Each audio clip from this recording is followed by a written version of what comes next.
આજે હું બનાવી રહી છું તુવેર ટોઠા, એ પણ એકદમ મારી સ્ટાઇલમાં. કેવી રીતે એની માટે છેલ્લે સુધી જોડાયેલા રહેજો. તો એની માટે મેં 2 વાટકી જેટલી સૂકી તુવેર લીધી હતી અને સવારે એને થોડા ગરમ પાણીમાં પલાળી દીધી હતી અને સાંજે અત્યારે મેં એને મીઠું નાખીને બાફી લીધી છે. બાફવામાં ધ્યાન રાખવાનું છે કે પહેલી સીટી ફૂલ તાપે અને બાકીની 3 સીટી મીડિયમ તાપે મારવાની છે. આ લીલું લસણ લીધેલું છે, તુવેર કરતાં અડધા માપનું લેવાનું છે.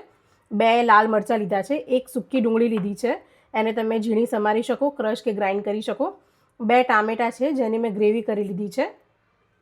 1 વાટકી લીલી ડુંગળી છે, 1 વાટકી કોથમીર છે, 2 ચમચી આદુ મરચાં અને સૂકા લસણની પેસ્ટ છે, હિંગ છે, મીઠું છે અને બાકીના આપણા રેગ્યુલર બેઝિક મસાલા છે. ધ્યાન રાખવાનું છે કે આની અંદર તેલ છે ને વધારે માપમાં હોય, મતલબ તેલમાં તળતું શાક હોય એટલા માટે તેલ થોડું વધારે લેવાનું છે. મેં અહીંયા 2 થી 3 મોટા ચમચા જેટલું તેલ લીધું છે. નોર્મલી આ તલના તેલમાં બનતું હોય છે, પણ અત્યારે મેં સિંગ તેલ લીધું છે. હવે આની અંદર હું અડધી ચમચી જેટલી રાઈ નાખી રહી છું. અડધી ચમચી જેટલું જીરું નાખ્યું છે મેં, 2 સૂકા મરચાં, ચપટી હિંગ. આની અંદર આપણે તુવેરના અડધા માપથી લીલું લસણ લીધું છે ઝીણું સમારીને, એને સાંતળી લઈશું. હવે આપણે અહીંયા 1 વાટકી જે લીલી ડુંગળી લીધી હતી એ નાખી દઈશું.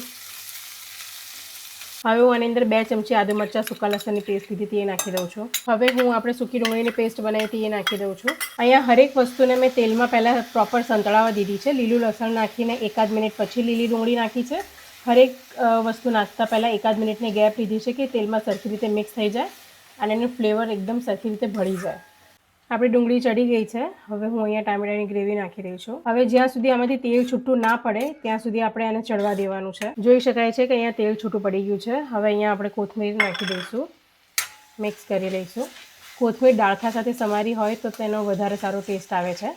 હવે આપણે બધા મસાલા કરી દેવાના છે. અડધી ચમચી જેટલી હળદર, અડધી ચમચી જેટલું ધાણા જીરું, 1 ચમચી લાલ મરચું. આપણે લીલો મરચું ઓલરેડી નાખી ચૂક્યા છે તો તમે તમારા ટેસ્ટ અકોર્ડિંગ પ્લસ માઇનસ કરી શકો છો.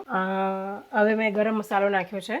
તમે ગરમ મસાલો, પાવભાજી મસાલો, છોલે મસાલો, જે મસાલો નાખવો હોય, જેવો ટેસ્ટ જોઈતો હોય એ રીતે નાખી શકો છો. હું દર વખતે અલગ અલગ મસાલા મિક્સ કરીને નાખતી હોઉં છું. હવે આપણે સ્વાદ પ્રમાણે મીઠું નાખવાનું છે. તુવેર બાફતી વખતે પણ આપણે મીઠું નાખેલું છે એટલે થોડું સાચવીને નાખજો. અને અહીંયા આપણે ટેસ્ટને બેલેન્સ કરવા માટે અડધી ચમચી જેટલી ખાંડ નાખી રહ્યા છીએ. હવે અહીંયા હું જે તુવેર બાફી લેતી એ નાખી લઉં છું. જો તમારે લીલી તુવેરના ટોઠાનું શાક બનાવવું હોય તો આપણે જે લીલી તુવેર માર્કેટમાં અત્યારે શિયાળામાં આવે છે એને આપણે બાફી, મીઠું નાખીને બાફી અને પછી આ સ્ટાઇલમાં ડાયરેક્ટ આ સ્ટેજ પર બી એને નાખી શકાય છે. આને મિક્સ કરી લીધું. હવે હું આની અંદર જે પાણી મેં તુવેર બાફવામાં જે પાણી વધ્યું હતું એ પાણી નાખી રહી છું. હવે અહીંયા હું કલર માટે કાશ્મીરી લાલ મરચું નાખી રહી છું, 1 ચમચી જેટલું.